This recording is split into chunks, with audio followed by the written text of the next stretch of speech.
within certain product categories. Importers are likely to only bring in the best-selling items for which they make a strong margin for. A look at how policy and supply are impacting prices. That's coming up next on Marketplace. We'll be back with All Things Considered at 7 o'clock. 72 degrees right now on a Monday, just before 6:30. WNYC supporters include the Met. Visitors can explore the daring early years of artist John Singer Sargent in a new exhibition. Museum admission is pay what you wish for New Yorkers. Learn more at metmuseum.org. If you believe democracy requires a free press, your station is WNYC, 93.9 FM and AM 820, NPR News and the New York Conversation.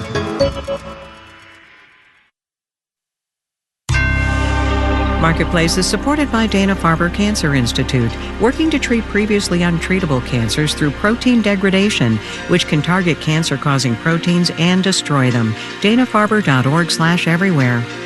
On the program today, it's not what the data is so much, it's what the data means. From American Public Media, this is Marketplace.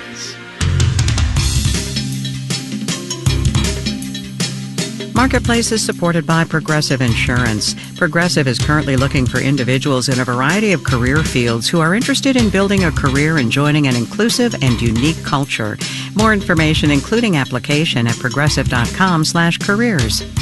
And by the Peter G. Peterson Foundation, a nonpartisan organization dedicated to raising awareness and accelerating action on America's fiscal challenges to build a brighter economic future for the next generation. Learn more at pgpf.org. And by Odoo, dedicated to providing software designed to scale with businesses. Odoo's programs for manufacturing, accounting, and more aim to provide building blocks for creating a custom software suite. Odoo, what small businesses need. In Los Angeles, I'm Kai Rizdal. It is Monday today, the 28th of April. Good as always to have you along, everybody.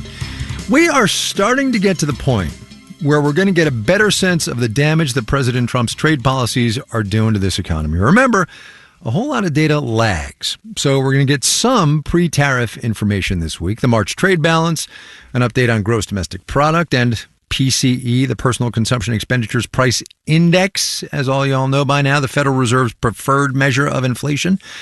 We're going to get the April jobs report on Friday and the Conference Board's Consumer Confidence Survey for the month just ending as well. But we are also getting sort of a crystal ball thing going on with what's coming down the pike on the inflation front. Shein and Temu, which ship mostly from China, have already raised their prices to account for those tariffs. Marketplace's Kristen Schwab gets us going with how policy is affecting pricing and whether those new higher prices are likely to stick. Companies usually wait as long as they can to raise prices. But Scott Lincecum, VP of Trade at the Cato Institute, says many firms have already hit their breaking point. It's quite rational to preemptively raise prices because you're going to need the capital to cover the eventual tariff payment. Tariffs are taxes owed today on goods sold tomorrow. The next big change to tariff policy comes Friday when the de minimis exemption is set to end. That's a rule that allows parcels worth $800 or less to be imported tax-free. More than 90% of cargo enters the U.S. this way, according to U.S. Customs and Border Protection. And it's key to the business plans of Shein and Temu. You know, we're really reaching a crunch time with all of this. Maybe tariff policy will soften. Maybe it'll become more extreme. Either way, importers can't wait forever. They have to start making decisions on pricing. Diana Smith directs retail and e-commerce at Mintel. I think one of the strategies that they could be employing is to use more of a dynamic pricing kind of model. Adjusting prices based on supply and demand as companies gauge how consumers respond to sticker shock. Jason Miller, a professor of supply chain management at Michigan State, says that will also influence inventory strategy. Importers are likely to only bring in the best-selling items for which they make a strong margin for. It means our selection of toys and toasters may shrink. And Miller says eventually, as the supply of merchandise retailers stocked up on to get ahead of tariffs dwindles, more companies will increase prices. A couple more months, we will certainly start to see an impact. There's also less cargo coming in through West Coast ports than there was a year ago. That could mean supply shortages and even more inflationary pressure down the line. I'm Kristen Schwab for Marketplace. Wall Street started a fresh week today, mostly calm. We'll have the details when we do the numbers.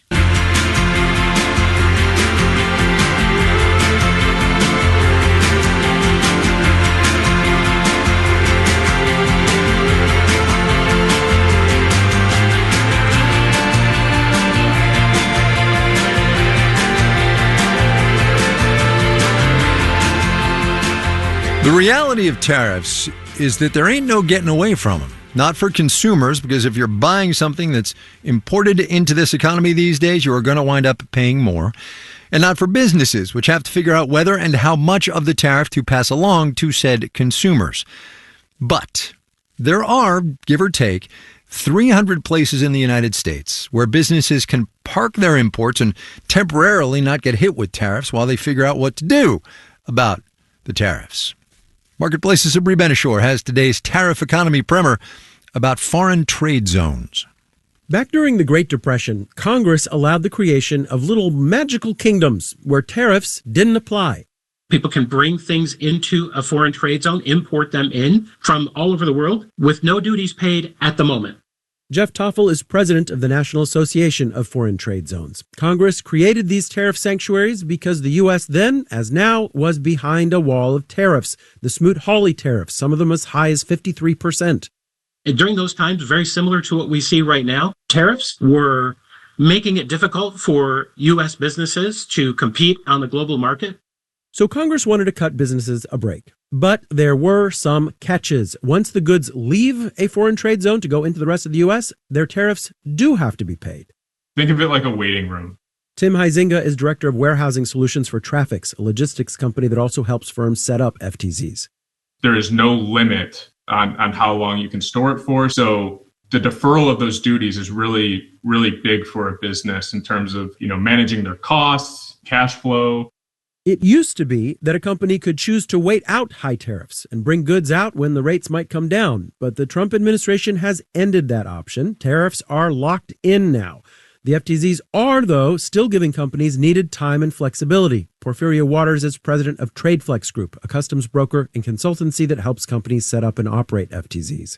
At least hold the goods in the foreign trade zone until their customer pays for the goods or agrees to pay for the extra cost of the duties. If a customer doesn't want to do that, the goods can just be sent back to where they came from. The National Association of Foreign Trade Zones says in some regions, there's been a quadrupling of inquiries about FTZs. Like a couple weeks ago, I was on the phone from 7 in the morning till 9 at night, literally nonstop.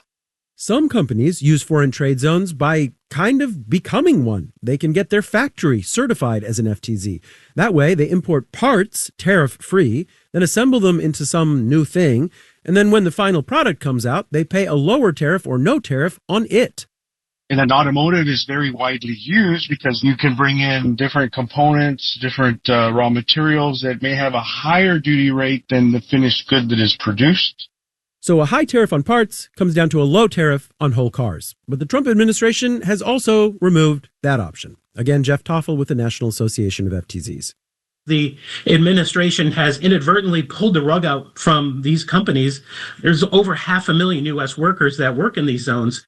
Without the ability to bring in parts duty-free, there's less incentive to manufacture final goods here. Business models have been upended, and not just by the changes to FTZs, but by the unpredictability of it all. Ray Grove is with Thomson Reuters, which makes software to help companies operate FTZs.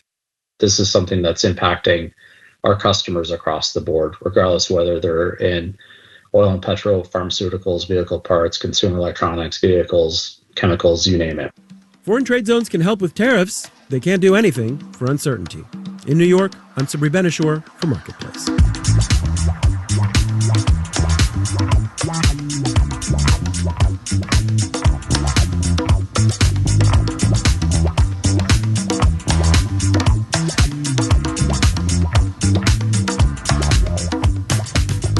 Sometimes, when you look back, you realize just how much this economy's been through the past 5 years or so. Case in point, the ongoing saga of Christina Stembel, who we call from time to time about the ups and downs of her direct-to-consumer flower company. It's called Farm Girl Flowers. There was the shutdown of her warehouse in San Francisco just as the pandemic hit in March of 2020. You know, we had to throw out $150,000 worth of flowers. We had to furlough almost 200 people. There was the drama of those PPP loans. Remember those? The first round of which she missed out on because the money got snapped up so fast. Also, there was spending big money on COVID safety precautions. Over $100,000 a month, keeping our team safe. The great shipping and supply chain crisis. Almost 50% of our Valentine's Day packages not delivered on time. Inflation. Roses were more than double. And oh yeah, the failure of not just her primary bank. And I get a text message from my chief of staff, and she says, "Have you heard about Silicon Valley Bank?" And I was like, what? But also her secondary bank. First Republic. And they were like, "Oh, get your money out immediately." So how are things now, we wondered, with, tariffs just a couple of weeks before Mother's Day? It definitely threw a wrench in everything. I feel like I've said that phrase with you a lot over the years. So it's never when, or if the shoe's going to drop. It's always when. We were getting ready the next Monday after that. We were supposed to launch our Mother's Day offerings. So we'd already, priced it all out with all of our partners. And then, we found out about the tariffs and everybody just kind of freaked out a bit. I'm not going to lie, a little bit of freak out to start. One of our bouquets, usually has about 20 different types of flowers and greens in it. So, they're sourced from everywhere, from the US, from South America, from Europe. So trying to figure out, in one bouquet, you have various sourcing supply chains, right?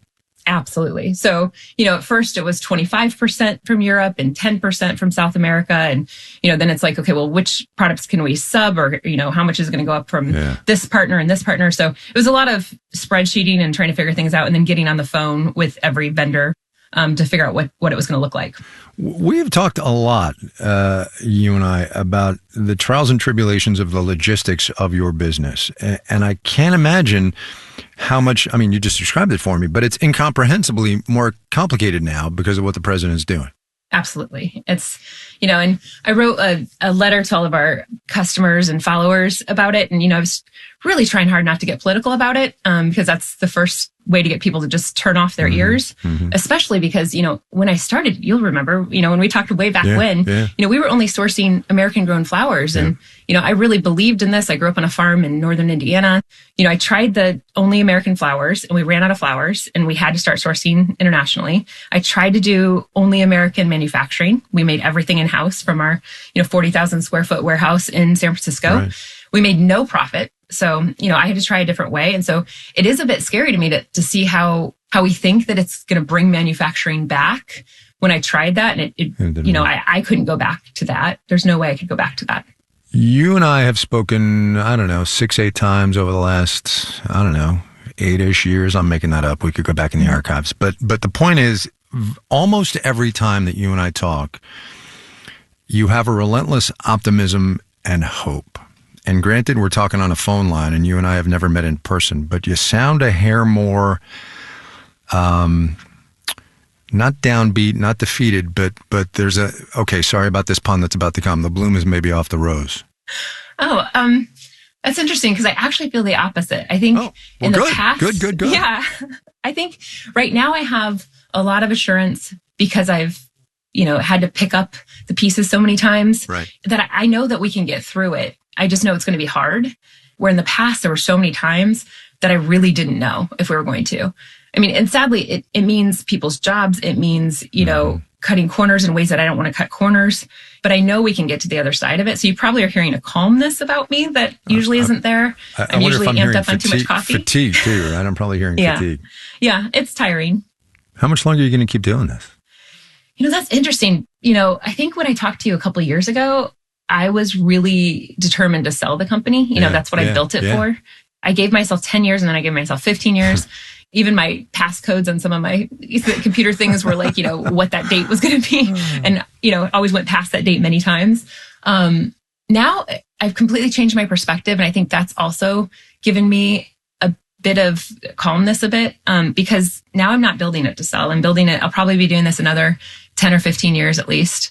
I'm just building it to be like the 99% of businesses out there that are small businesses and that aren't doing the Silicon Valley dream of trying to get, hundreds of millions of dollars at the end of the day. And that has actually given me a lot of peace. So I'll probably be doing it a lot longer. We'll probably talk another 8 to 10 times, hopefully.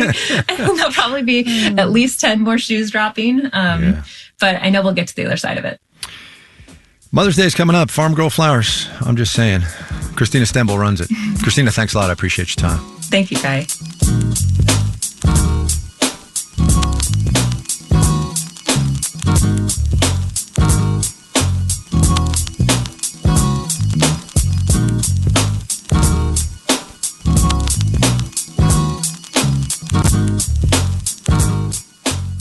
Coming up.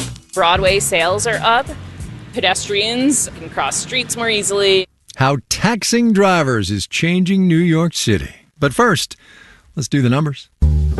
Dow Industrial's up 114 points today, about 0.3%, 40,227. The Nasdaq subtracted 16 points, about 0.1%, 17,366. The S&P 500, we'll call that flat, 55 and 28. DoorDash is offering to buy London-based delivery service Deliveroo for $3.6 billion. DoorDash ticked up less than 0.1% today. Deliveroo rocketed up 16.5%. Domino's Pizza reported a first quarter profit of just under $150 million in its earnings report this morning.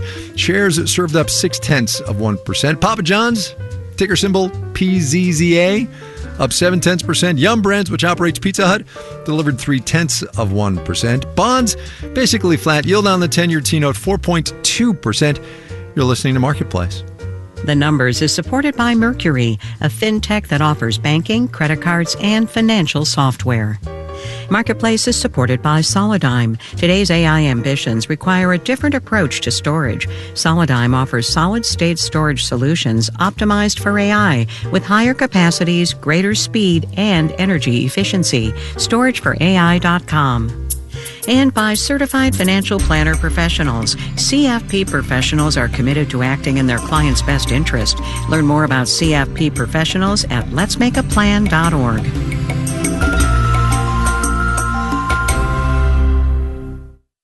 WNYC receives support from Carnegie Hall, presenting soprano Nina Stemme in recital with pianist Roland Pointinen, performing works by Elgar, Weil, and Wagner, including the Liebestod from Tristan und Isolde, May 2nd. Tickets at carnegiehall.org. Emmy Award-winning actor Sarah Snook played an unforgettable character in the HBO drama Succession. Now she's playing all 26 roles in the new Broadway production of The Picture of Dorian Gray. On the next All of It, she joins us. Plus, the new PBS documentary Free for All looks at the history of public libraries and how they shaped America. I'm Allison Stewart. Join us for All of It, weekdays at noon on WNYC. You're listening to Marketplace on WNYC. In the 7 o'clock hour of All Things Considered, how the autism community is reacting to Health and Human Services Secretary Robert F. Kennedy's remarks this month on autism. We'll have that and much more at 7. Stay with us. This is Marketplace. I'm Kai Ryssdal.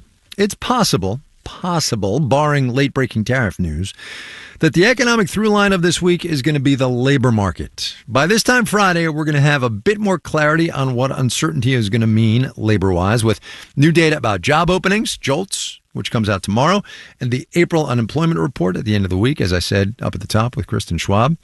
What we do know right now is that a lot of companies are taking kind of a wait-and-see approach before making the investment that is hiring new people. A lot of companies, but not all. With some insights into who's hiring in this economy, Marketplace's Elizabeth Trovall reports. It's a great time to be looking for certain upper-level jobs, like in healthcare, says Alan Guarino with consulting firm Korn Ferry. So huge demand for hospital administrators, healthcare operations execs, senior clinical managers. Higher-level roles in AI and data science are also open, as well as certain parts of the energy marketplace, like utilities, construction, and green energy.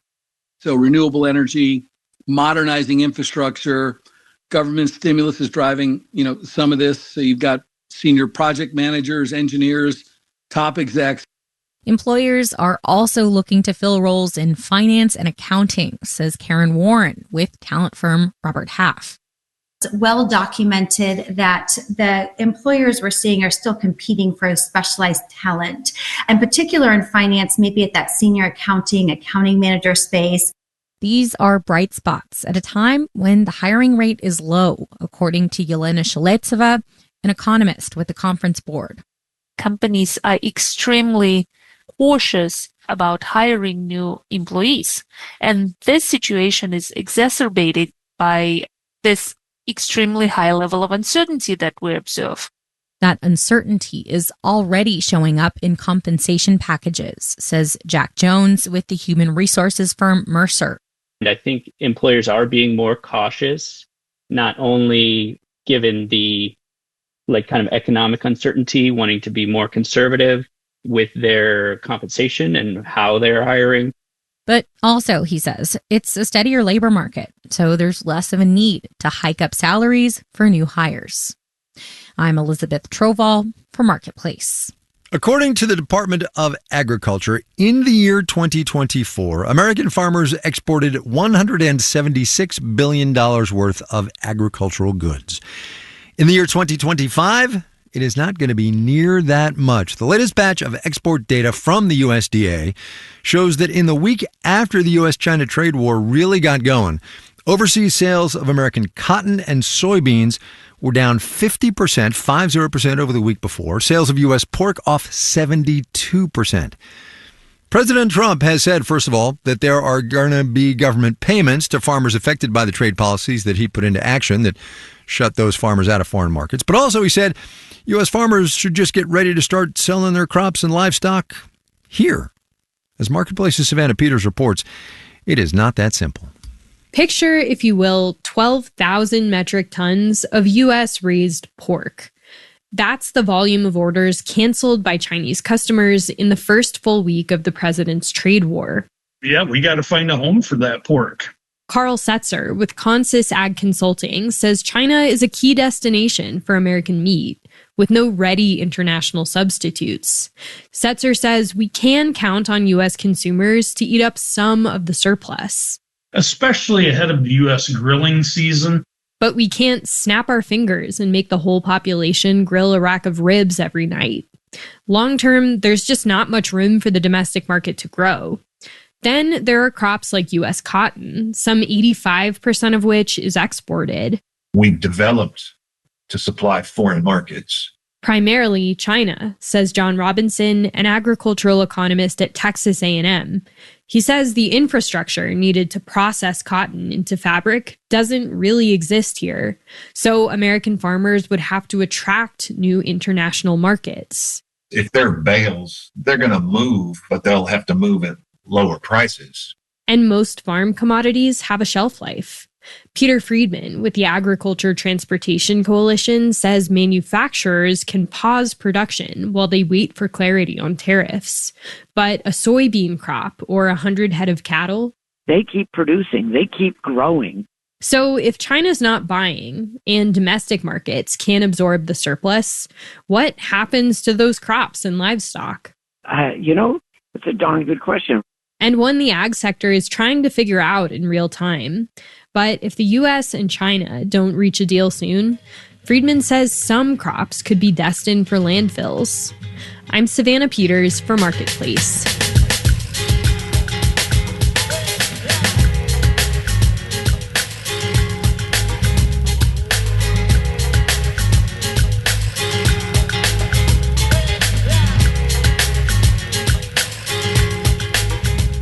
Here's a story from the Marketplace desk of incentives that really do matter. This one comes with a side order of politics. It's been almost 4 months since New York City started charging people to drive into parts of Manhattan, the part south of 60th Street specifically. $9 for passenger cars, if you feel like taking a drive.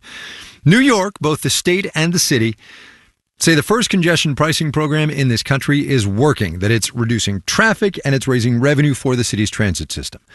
The Trump White House, though, is trying to end it, calling it fundamentally unfair. Sean Duffy, the Secretary of Transportation, has given New York until May 21st to shut it down or risk losing federal funding and approval for other transportation projects. Oh, and there are lawsuits, too. Like I said, incentives. Marketplace's Samantha Fields has more. On 5th Avenue, just north of 60th Street and just outside the congestion pricing zone, Peter Caballero is double parked in front of a hotel, loading equipment into a white van. I'm an audio-video engineer, and I do corporate events. He's based in Staten Island, and these days he tries not to come into Manhattan much anymore because of congestion pricing. It's just too expensive. It makes no sense. And when you got to transport equipment, you got no choice. So it sucks. When Caballero does have to come in for a job, he generally passes the toll along to his customers. Which the client is always not happy about, but you have no choice. I mean, who has to pay it? You know, it's the little guys that are paying it. The guys are just trying to make a living. Plenty of people, including the president, agree with Caballero. Congestion pricing is not exactly popular. But public opinion is shifting. A February poll by the nonprofit Partnership for New York City shows 37% of New York City voters support it now, more than when it went into effect. And among those who actually drive into the zone a few times a week and pay the toll, 66% are in favor. Folks who commute from New Jersey or Long Island or the Hudson Valley see that they're saving time. I met Tom Wright, president of the nonprofit Regional Plan Association, on the corner of Canal Street and Broadway in Lower Manhattan on a recent weekday afternoon. 6 months ago, Canal Street was a parking lot this time of day. I mean, all time of day, because it's a major east-west connector. Before congestion pricing, this was one of the few ways people could drive from Brooklyn, Queens, or Long Island into New Jersey for free. So we were essentially incentivizing truckers to use this local road as their route. And so it was a parking lot most of the day. But now that it costs $9 for cars and up to $21 for trucks to drive into Lower Manhattan during peak times, Wright says that's changed. What we're kind of seeing here is things are moving along. There are still plenty of cars and trucks on the road, but traffic is flowing. It's down by about 8% in the zone. As a city planner, you try and model outcomes and make the best guess as to how a policy will work out. And it's remarkable how this one is working out pretty much exactly as we had hoped and anticipated. The new toll is also generating revenue for the MTA, the city transit system, about $100 million in the first 2 months. Only about 10% of people who commute into Midtown and Lower Manhattan drive. Most take public transit, and it's in dire need of upgrades. We're operating with a 100-year-old subway system, which is often subject to track failures or signal failures. So these upgrades are essential. Sarah Kaufman, director of the Rudin Center for Transportation at NYU, says money from congestion pricing will also go toward improving bus service. It's a win for transit riders, especially if we're talking about advocating for lower income populations. Bus riders tend to have, on average, lower incomes than car drivers or even subway riders. Buses are already moving faster just because there's less traffic. And Kaufman says there are other positives too. Overall, activity in the zone is up in terms of foot traffic and commercial activity. Broadway sales are up. Pedestrians can cross streets more easily and noise is vastly reduced. She says it's noticeably quieter by her office, downtown on 17th Street. In New York, I'm Samantha Fields for Marketplace.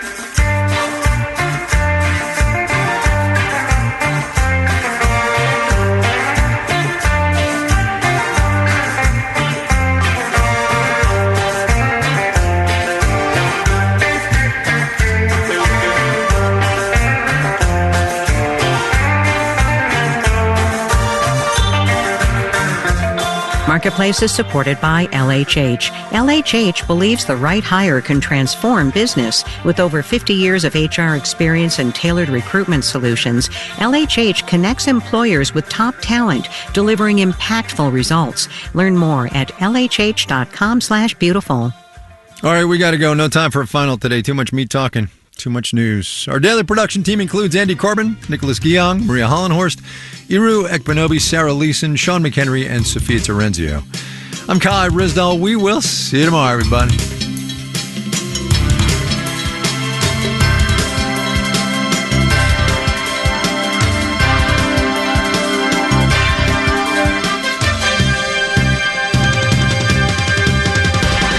This is APM.